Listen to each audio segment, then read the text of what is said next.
adwuma bia ni kuro yi mu even ye bie district assembly say 2009 still na be see the assembly na ni office omo han nti no MPP aban even say kumu ne mejo ni bi ye to abama MPP aban pa but nyame no kuro MPP aban ba wonye hwe mayen no ko challenges there na minu ane kan challenges there wo bebre na kasa ebe bobokora o ebe kwa koduru akina kora na embo nwie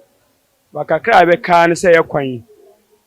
kwan dia ye ni abere wo so pa omo dia so be borrow na about you so ha omo dia so be bo ha ya ho hwe mantam kwan bia mo kwan nyina ye ba kope sa kwan ne se ye hu ba bia nipa be fa kwan na ye ba kope single road the whole Kumawu ye hu de ko ai ye besere aban ne se ana mpanimfo na aja ometima aboa ne se ometimi a omonye kwan ne maye na minu ane kan ahanum no kura asem ye to abama MPP wa pa but ye hu nkoso bia ode maye e okrom ha ye SSR secondary school ba ko pe na wa ha uko school num kura ase fulani ni fie uko hu kwan na adabra enye wa kono kura da tan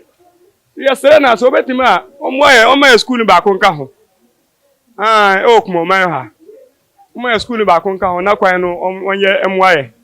yes 2024 abai dia aja yanka se yanto mane dia but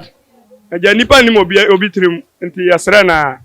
ya kwan ebre bia machines ba ha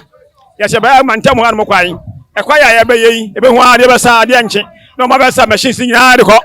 sei ya mpia film ya wira ho ya ho no an ya ti sa mfidie mi taba kwa no so ha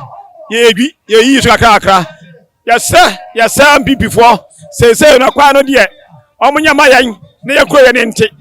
MPP ma ana wo pre ade pre na mo pre no ye hia se ya kwa no de oma ba pa so ko no omunya kwa no mayan na kwa no nwe peye ne mantam mo am na bia na mo no ma na eka ayi na to mu ameka atom na nso obogu ya so no ya ne nyo kra